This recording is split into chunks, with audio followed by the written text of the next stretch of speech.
So the Galaxy S26 Ultra and iPhone 17 Pro Max and Pro Series devices usually get most of the attention, but today we're going to talk about the two phones most people are actually probably really considering, and that is the Galaxy S26 and the iPhone 17. And while they don't get a lot of love in the YouTube space, including on this channel, I usually cover the Ultras and the Maxes, they are definitely a little bit more premium top tier, so they're definitely appealing to the tech enthusiast in me, but still, I really do like the base models as well. And I want to help you decide which to choose and the truth about both of them, as I am an owner of both of these devices. And neither one of these were sent out, so I have no reason to like one over the other. I'm going to tell you like it is. So let's talk about the design and the build in the hand. First of all, if you like a slim and elegant feel, I think you'll like the iPhone 17 more. This phone is 8mm thick, so it is a little bit thicker, but it just feels like a very slim and nice corners in the hand. It just feels very nice. 177 grams. The ceramic shield too, the aluminum frame, glass back, and it now has the 120 hertz. It just feels polished. The whole phone just feels great. You'll see a lot of people talking about the value proposition of this phone being the best ever. It's essentially got the reduced bezels, the 6.3-inch display. The phone itself just feels absolutely stunning for a base model. So I think if that's what you're looking for, the 17 is a no-brainer choice here. However, if you like a really lightweight, boxy feel in the hand, you're going to really enjoy the Galaxy S26. And I do think that having their kind of signature S26 Ultra look in this smaller body is rather appealing for those of you who just don't want an Ultra. A lot of people also state that they don't really use S Pen, and this kind of feels like a smaller Ultra, but it doesn't have the Ultra's camera, which is a letdown, and which is why a lot of people know this is definitely not the Ultra. It also doesn't have its innovative privacy display feature either. The thing is, though, is that it doesn't have the smoother edges versus the 17, but they're still more smooth than they were on previous Galaxy smartphones on this S26. And generally, the phone feels like a lighter weight, compact, boxy flagship.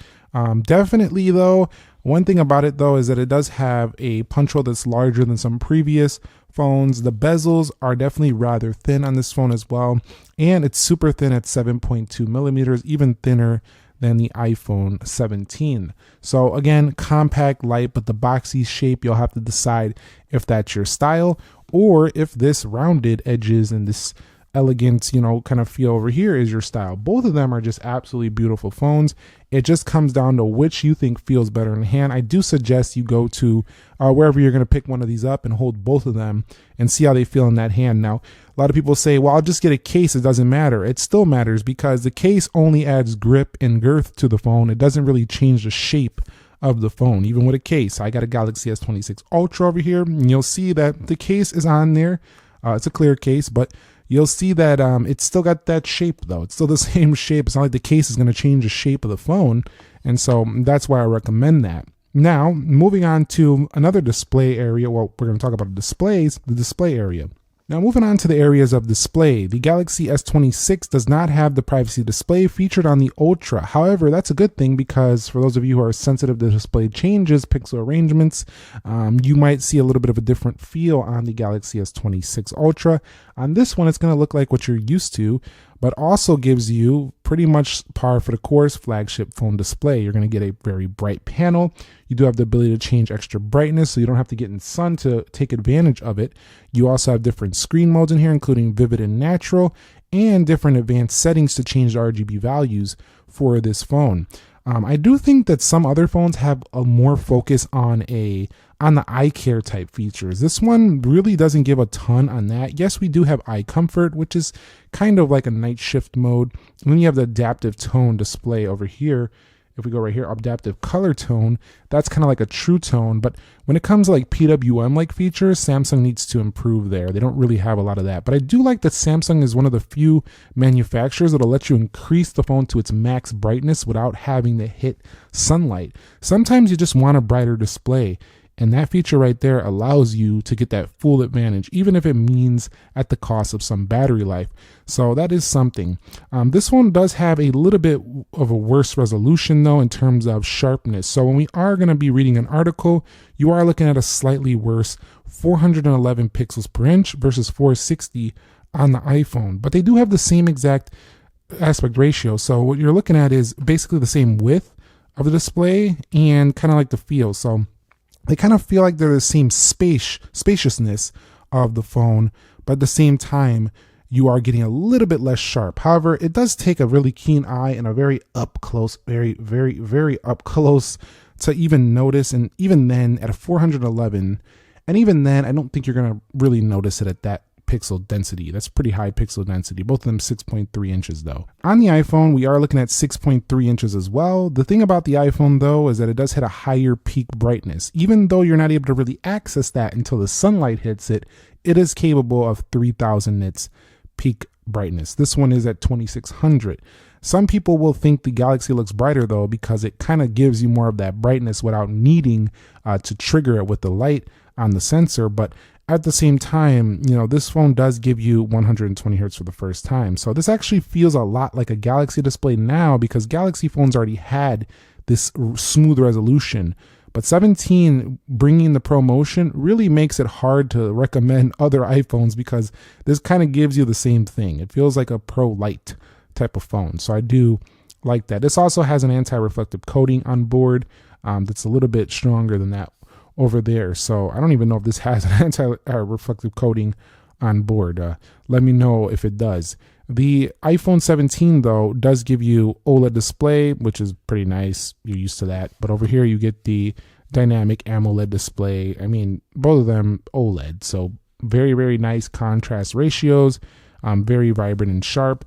But there's one major change in the experience of the displays, and that is that the Samsung has a punch hole and this has a dynamic island. It really does change how it feels using these day to day. I think the dynamic island is more distracting, but also more functional than that over there. You do get these now bars and things that kind of emulate dynamic island a little bit, but not quite the same. So if you want to use dynamic island features, it's only one option. It's the iPhone 17 here. But you let me know what you prefer, the punch hole or the dynamic island. Some people like to refer to it as the cutout. I'm calling this little hole in the display punch hole because it kind of looks like when you punch a hole, you know, in a piece of paper. You ever did that before? Kind of looks like that. If you wanted to ask me which one I would pick for display, I'm probably going to pick the iPhone 17. And the reason why is because it has this specific feature over here within accessibility, go to display and text size, and it does have display pulse smoothing. So the phone itself to me is more comfortable to the eye. Also with the ProMotion, it doesn't really matter anymore. You don't really have to say, well, the Galaxy has that and the iPhone doesn't, because it's not a discussion point anymore. The brighter display, and also I do like the way Apple tunes the iPhone 17. It's very well accurate, very color accurate, not oversaturated, not undersaturated. And the Galaxy is also really great. But it definitely tends to air a little bit less sharp, and to me, not quite as good when it comes to that PWM stuff. So not saying it's a bad display, it's an absolute excellent display. Both of them are top tier, but I prefer the iPhone 17's actual color calibration in real life.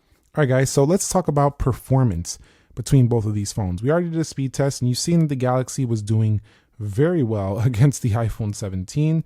If we go ahead and take a look at our history right here, you'll see that we do get a very nice score here on the Galaxy on the multi-core and beating it on the single core. So it's proven that the Galaxy's chipset with the Snapdragon 8 Elite Gen 5 for Galaxy, this thing is definitely no joke over here. And this one also on the iPhone is no joke with the A19, but it's not A19 Pro. The Galaxy gets basically like the same chip as the Ultra. So it does have a little bit more performance for the money, I would say, than the iPhone 17. And it also gives you more RAM, which is a big deal for long-term use. So to me, providing more value on the storage, like the memory or the RAM versus the iPhone 17, definitely to the Galaxy. So performance-wise, it also kind of feels faster when you're launching things, and that's just the truth. The apps just seem to launch faster on the Galaxy. The phone just runs a little bit quicker to me day to day. So if you like a snappier phone, I'm going Galaxy here. If you like a smooth, polished animation, you're okay with a little bit of a pretty looking launch, you'll probably enjoy the iPhone 17 a bit more. But honestly, in 2026, when I'm trying to get things done, I prefer the speed. So I'm going to go performance Galaxy on this one. Okay, so when it comes to software, it's easy to just say it's preference. But honestly, it really comes down to how you actually use it. Not really preference per se. It's more like, how do you use the phone? So for me, I like the Apple Watch with the iPhone experience, but I still use my Galaxy Z Fold all the time for productivity, regardless if this is connected to my iPhone. The Galaxy line to me is the more productive device. It's the device that I feel like I wish I'm holding when I need to get something more productive done, including things like split screen and stuff of that sort. I also like how it feels more like a computer, the way they have the file system and everything. And yeah, you have files on the iPhone as well, but generally the whole phone just, to me, feels a little bit more, how would you say? A little bit more computer-like in your pocket, the Galaxy experience, while still having the consumer applications and everything, but plugging it into the DeX mode, which you can go to up to a wireless monitor and stuff like that. It just kind of gives you a truly powerful computer-like experience in the pocket.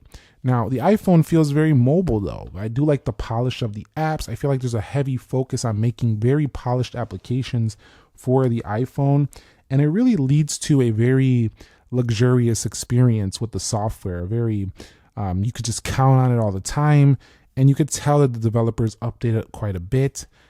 It's a great experience on the iPhone for applications. However, I feel like with the iPhone, I'm definitely reaching for my Mac. I'm reaching for my iPad more than I would on any Galaxy device. And so for that reason, it just comes down to what you're using it for. Which ecosystem works better for your daily life and workflow? For me, when it comes to productivity and work, it's the Galaxy. That's why I don't stick to only one device, because I would be limited by the lack of split screen, the lack of the file management being the same, and all of that. Yes, you can airdrop on the iPhone. Yes, they have their other products, but you kind of got to get into that ecosystem to get the full benefits. And so the iPhone, to me, is just an excellent communicating phone. Phone calls, FaceTime, messages, and powerful applications can get most things done pretty much the same as a Galaxy, but it's missing that core computer-like feel with all those features. And this even showcases more on Samsung's foldables, but even this base model Galaxy can do most of what all the other Samsung phones can do in a cheaper package, but still flagship level. So if you're into productivity, customization, and you like the One UI ecosystem, I think you are looking at one phenomenal smartphone here with the Galaxy. Long-term software updates still gives you great applications and a very polished One UI 8.5 on board, and doesn't have a lot of bugs. The iPhone is a phone. It's one of the best ever, probably the best ever for most people. Excuse me, that was my chair. But definitely one of the most best ever phones for most people just using applications, using the phone as it's designed. And so you got to decide how you're using it. If you're that type of person, just does apps, just does, communications, iPhone is probably the pick. If you're trying to do more than just that with your phone, get the Galaxy. It's going to be a fun time. Now, when it comes to the camera on these phones, I'm going to have to tell you the truth with the Galaxy. One of the things that irritates me a little bit about the base models, it doesn't give me the same 200 megapixels that I find on the Z Fold 7, the Ultra, and I know they got to kind of separate them somehow, but it just feels like with this 50 megapixel, like we're paying like pretty high prices even for the base models, so let's kind of like up this a little bit. So not that it's bad, but this is not really super changed from before. Some different processing does allow for better photo results and movement.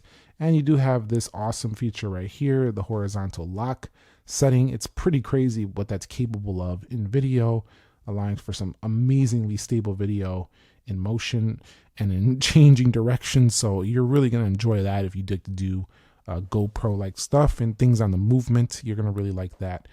But in the Pro modes, you have a lot of these extra modes right in here, and I think the layout is super fun here on the base model Galaxy. But there's one thing about this phone, it kind of really makes me miss some of the features from a top tier phone. Or if I was to get this and I didn't have a top tier phone, I would be thinking about why don't I have the same exact camera as the Ultra? Or why am I getting like not getting the LUTs and stuff on this phone when I paid nearly 800, 900 bucks for this? So I think it's a little bit of a letdown there, but at least you still get yourself UHD 60. You can still do some very high quality video on the rear as well. Up to 8K is capable here. Let's turn this off, not in that mode.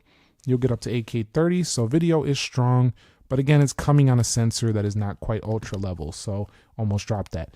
The phone right there, you know, great overall, good cameras, but yeah, they leave a little bit to be desired, and it leads to a lot of people not really liking to recommend the base model. Now, on the iPhone, the story is kind of similar, but not quite. They do use essentially the same sensor as the main sensor, which gives you basically the Pro and Pro Max type cameras on these main ultra wides and the main sensor without the zoom. So you're only really missing the zoom that's not super long, which is not a big deal for a lot of people, because you still get the same exact video quality on that main sensor mostly. Yes, you are missing some of the Pro Raw res controls and things of that sort, the more pro level stuff, but for the most part, it's the same front-facing camera, and I wish that the Galaxy was a little bit more like that. They are kind of the same on the front-facing camera as the Ultra, but it's the rear camera sensor that they're cheaping out on, and I wish they wouldn't do that, because that would make that a better value if that had the 200 megapixel camera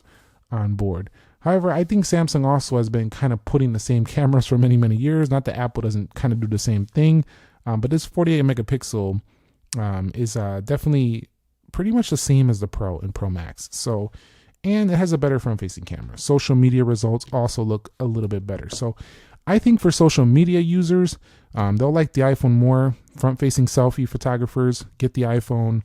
Get the Galaxy if you like to tweak your photos, you like pro modes, and you want to use 8K video, and you want to use those horizontal lock features.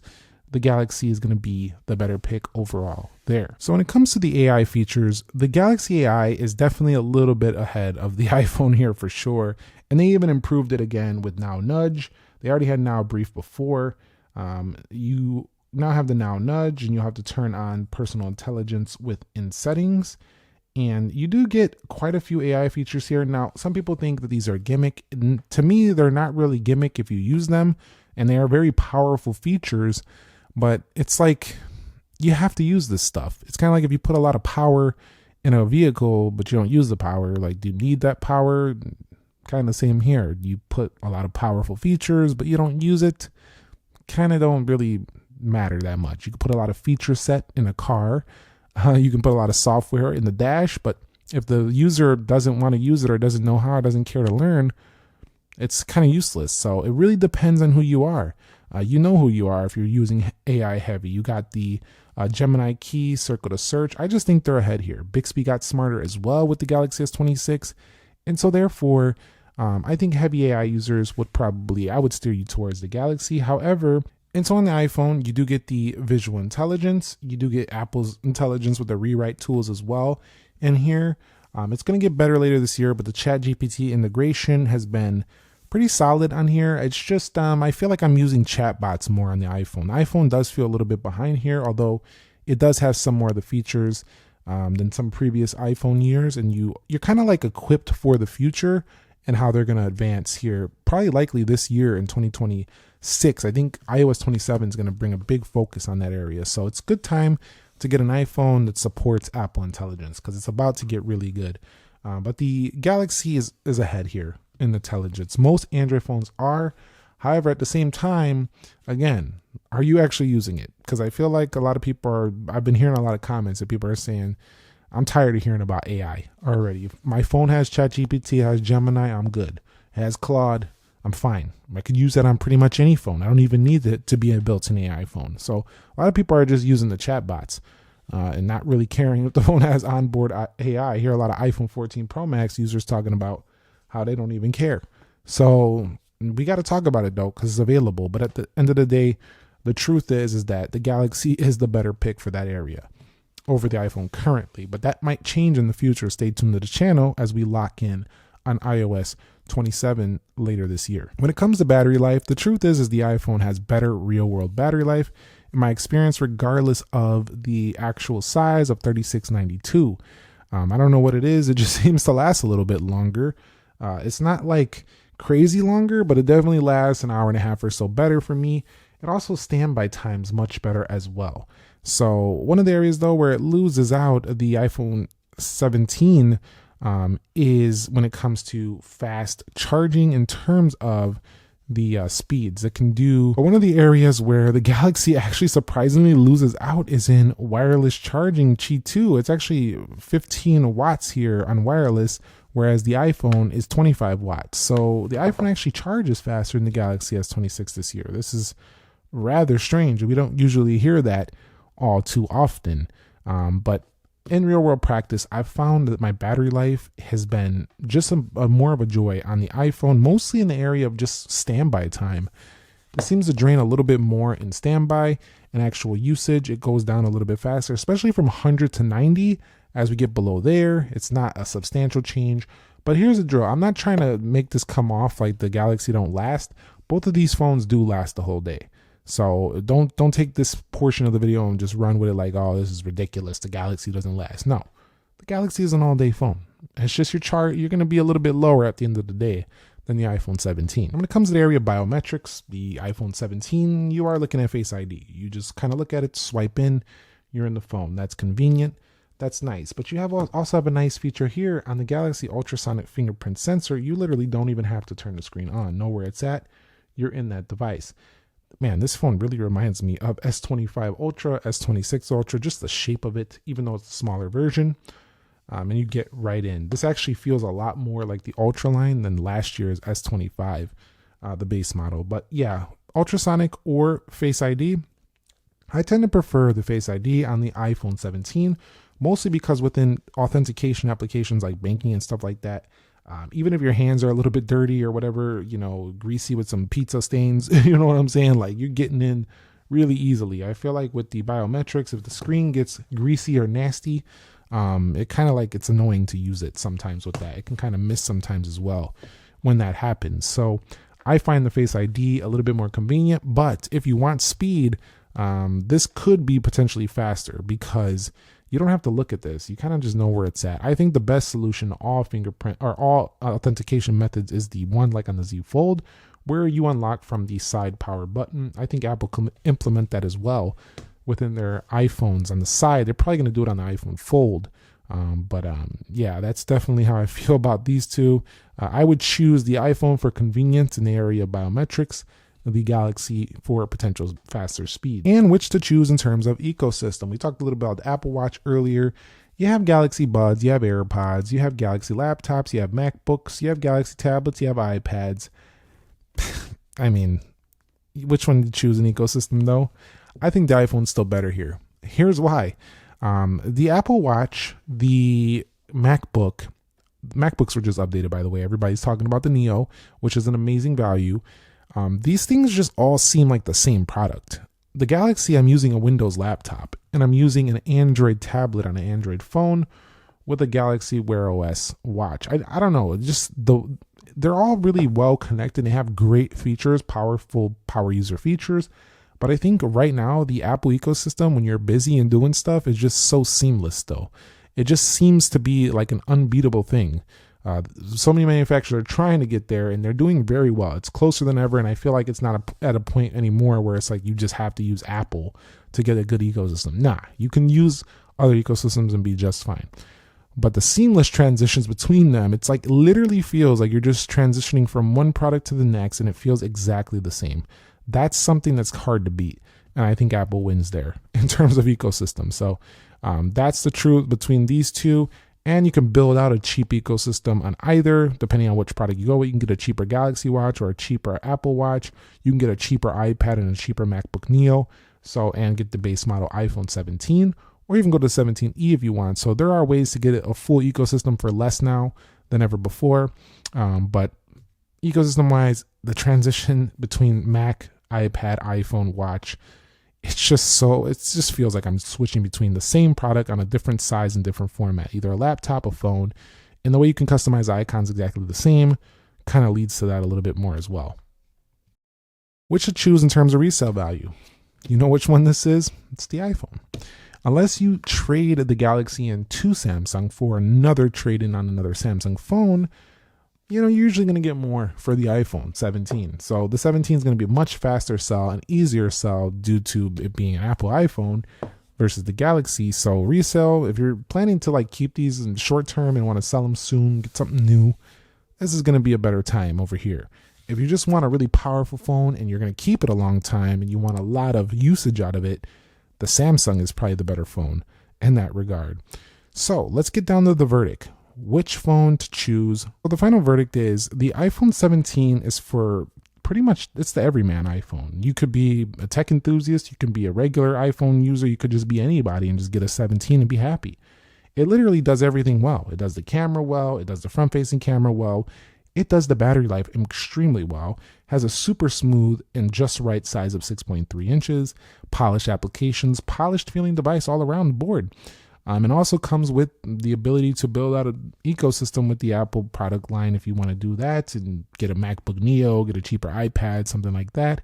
This device is just absolutely awesome overall. It's the best iPhone ever. I don't really have a lot of complaints. I do want to see more zoom. I think it's capable. If the Galaxy can do 30x, why is this only doing 10? You get what I'm saying? But at the same time, for the average Joe, the average person, this is just not... There's just not much to complain about. You can say it can be thinner or it can have maybe a different design. They kind of use a similar design as 16. They should change it up more, maybe new colors. But the actual thing, the actual phone itself is just absolutely phenomenal. USB-C. Doesn't have the fastest USB-C transfer, but this is not a Pro. Now, the Galaxy, though, I think if you are into doing a lot on your phone, you are a heavy user. You are trying to get productivity tasks done. You not want to buy a computer, you just want to plug this thing into a monitor, you can run Dex on this thing. And it's got the power, it's got 12 gigs of RAM. So you are definitely going to run tons of applications. This feels like a mini powerhouse, little mini computer in your pocket running Android OS over here, with the One UI. It feels like you can do everything. Powerhouse in the pocket here. And to me, it's a power user's base model phone. So this is the one I would pick if I was trying to do everything on my smartphone and I wanted it in a compact package. I think it outshines the iPhone 17 in that regard.